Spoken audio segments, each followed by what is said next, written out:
औज़ुबिल्लाहिमिनश्शैतानिर्रजीम बिस्मिल्लाहिर्रहमानिर्रहीम। अस्सलाम वालेकुम स्टूडेंट्स, आज हम पढ़ेंगे आपकी केमिस्ट्री का यूनिट नंबर 11 इन्वायरमेंटल केमिस्ट्री और पेज नंबर है 154। टॉपिक का नाम है फर्स्ट में हमारे पास एटमॉस्फेयर। बेसिकली इस चैप्टर के अंदर हम पढ़ेंगे कि एटमॉस्फेयर का मतलब क्या है और एटमॉस्फेयर बनता कैसे है। टॉपिक आपका जो याद करने का शुरू होता है वो यहाँ से शुरू होता है, कॉम्पोजिशन ऑफ एटमॉस्फेयर। कंपोजिशन का मतलब है बनावट, कि हमारा एनवायरनमेंट एटमॉस्फेयर बनता कैसे है। एटमॉस्फेयर मिक्सचर होता है गैसेस का, तो आपने ये वाला मार्क लगाना है, air is a mixture of gases. उसके बाद फिर स्टूडेंट्स हमारे पास ये एक पाई चार्ट है। इस पाई चार्ट में आप देख रहे हैं जो ब्लू कलर का एरिया है that is nitrogen which is 78% in our environment and over atmosphere, and then oxygen which is green and it is 21%। और बाकी गैसेस हमारे पास ये थोड़ा सारा पोर्शन है, और बाकी की गैसेस की रेशो हमारी एटमॉस्फेयर के अंदर वॉल्यूम के हिसाब से इस तरह से। तो ये पाई चार्ट आपको याद करना है। उसके बाद वाटर हम पढ़ेंगे, एटमॉस्फेयर में वाटर कितना है। तो वाटर के बारे में आप को पता है कुछ एरियाज़ ऐसे होते हैं वो जहाँ पे मॉइस्चर ज़्यादा होता है तो वहाँ पे पानी की क्वांटिटी ज़्यादा होगी। कुछ एरियाज़ ऐसे होते हैं जहाँ पे मॉइस्चर कम होता है तो वहाँ पे पानी की क्वांटिटी कम होगी। तो यहाँ से आपने इस टॉपिक में से तो आपने सिर्फ ये वाली लाइन याद करनी है और फिर ये पाई चार्ट आपने याद करना है। यहाँ पे कॉम्पोजिशन है एयर की, गैसेस की। यहाँ पे नेक्स्ट वाला आपके पास टॉपिक यहाँ से शुरू होगा, वाटर इन एयर। ये आप हेडिंग देंगे और यहाँ से आप स्टार्ट करेंगे बिसाइड्स गैसेस से, और टाइम तक आप इसको क्लोज कर देंगे। और नेक्स्ट में फिर डेफिनेशन की हेडिंग लगाएंगे आप, द इनवेलप से शुरू करेंगे और एटमॉस्फेयर पे आके ख़त्म हो जाएगा। तो वाटर इन एयर एटमॉस्फेयर में हम देखेंगे वाटर इन एयर और atmosphere. Besides gases there are varying amount of water vapours in the air. There is a little water in the air over the deserts, और whereas in the tropical rainforests the air may contain up to 4% water vapours. तो हमने देखा desserts में water की variation है और tropical areas में भी। तो आपने इसका मतलब है कि जो पानी के वेपर्स हैं हवा में वो एरिया से एरिया, प्लेस टू प्लेस भी वेरी करते हैं और टाइम टू टाइम भी वेरी करते हैं। कुछ एरियाज़ जैसे अब हम जिस साइड पे रहते हैं पंजाब में, तो यहाँ पे सर्दियों में ऑफ कोर्स पानी की जो क्वांटिटी है हवा में वो और होगी, और गर्मियों में पानी की क्वांटिटी और होगी। तो ये टाइम टू टाइम भी वेरी करती है। उसके बाद डेफिनेशन है एटमॉस्फेयर की, ये बहुत इंपॉर्टेंट है। The envelope of gases and water vapours surrounding the planet Earth is called the atmosphere. यानी कि जो हमारी अर्थ के गिर्द एक एनवेलप है, एक लिफाफा बना हुआ होता है, ये एक एनवेलप है गैसेस का और वाटर वेपर्स का, उसको हम बोलते हैं एटमॉस्फेयर। नेक्स्ट आपका 11.1 कंसेप्ट असेसमेंट है, what two gases make up most of the air. तो आपने पाई चार्ट में देखा है नाइट्रोजन थी आपके पास ब्लू कलर में और उसके बाद ग्रीन कलर में ऑक्सीजन थी, तो ये दोनों पार्ट ज़्यादा थे। तो नाइट्रोजन और ऑक्सीजन जो है वो हमारी हवा में ज़्यादा है। ये इस कॉन्सेप्ट असेसमेंट का आंसर है। साथ में आप चाहें तो पाई चार्ट भी ड्रॉ कर सकते हैं। नेक्स्ट टॉपिक है हमारा एयर पोल्यूटेंट्स। एयर पोल्यूटेंट्स क्या होते हैं, तो आपने इसमें सबसे पहले सिर्फ डेफिनेशन याद करनी है। Anything that is in the air water और सॉइल, हमारी हवा में, पानी में या ज़मीन मिट्टी में ऐसे हार्मफुल इफेक्ट्स हों किसी भी चीज़ के, तो उसको हम कहते हैं पोल्यूटेंट्स, हमारे एनवायरनमेंट के पोल्यूटेंट्स। ठीक है, किस हवा में, पानी में या सॉइल में ऐसी कोई भी चीज़ जिसके हार्मफुल इफेक्ट हों, नुकसानदेह इफेक्ट्स हों, तो उसको हम बोलते हैं एयर पोल्यूटेंट्स। तो ये एयर पोल्यूटेंट्स करते क्या हैं, यहाँ से आप पहले तो डेफिनेशन की मार्क लगाएंगे, यहाँ से लेके यहाँ तक डेफिनेशन लिखेंगे, फिर आप लिखेंगे पोल्यूटेंट्स डैमेज करते हैं एनवायरनमेंट को, हेल्थ को और क्वालिटी ऑफ लाइफ को। और उसके बाद अब हम स्टार्ट करेंगे एयर पोल्यूटेंट्स जो कुछ इंपॉर्टेंट है। तो सबसे पहला एयर पोल्यूटेंट जो हम डिस्कस करेंगे वो है सल्फर ऑक्साइड। ये सल्फर के ऑक्साइड हैं। तो आपने नोटिस किया होगा कि सिल्क के कलर्स का जो सिल्क के क्लॉथ्स का कलर फेड हो जाता है जब हम उसको हवा में रखते हैं। तो वो ऐसा क्यों होता है, because of oxides of sulphur, ये उसकी वजह से होता है। सल्फर के सोर्सेज क्या हैं, अब जितने भी पोल्यूटेंट्स पढ़ेंगे इनमें हम एक तो सोर्स पढ़ेंगे और एक इनके एडवर्स इफेक्ट पढ़ेंगे हमारी हेल्थ के ऊपर।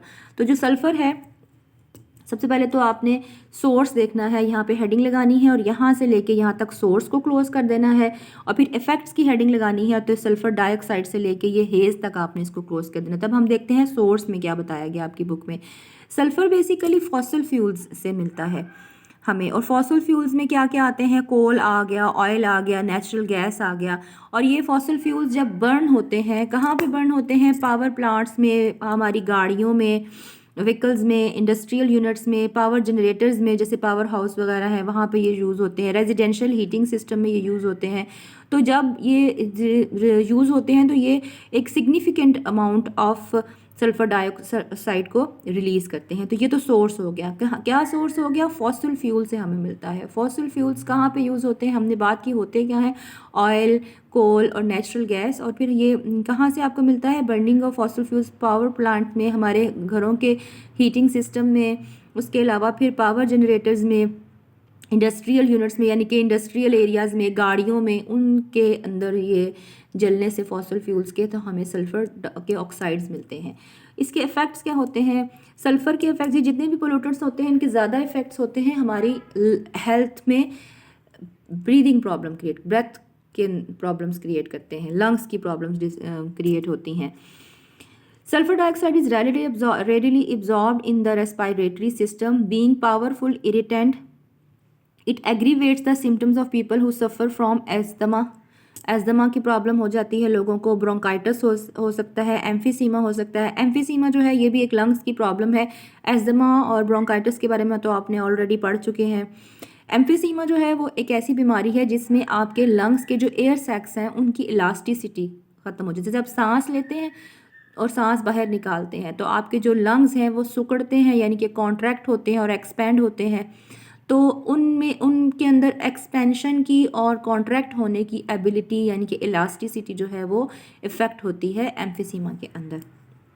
हेल्दी लंग्स जो होते हैं उनकी इलास्टिसिटी अच्छी होती है, सांस लेते हुए उनके लंग्स अच्छे तरीके से एक्सपैंड होते हैं और अच्छे तरीके से कॉन्ट्रैक्ट होते हैं।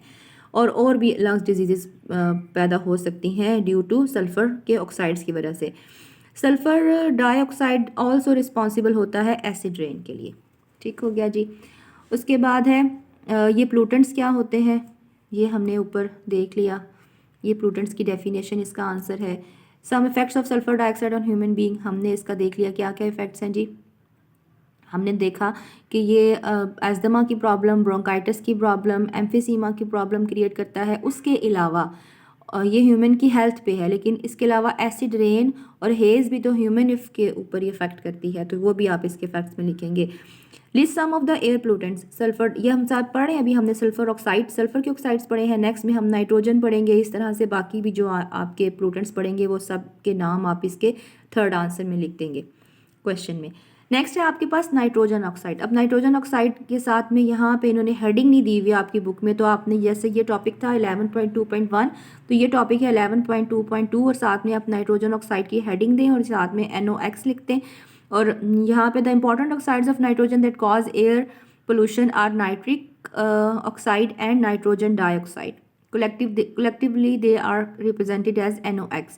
तो सोर्सेज इसके क्या हैं जी? इसके सोर्सेज भी वही हैं, फॉसिल फ्यूल की बर्निंग से ही नाइट्रोजन के ऑक्साइड्स क्रिएट होते हैं।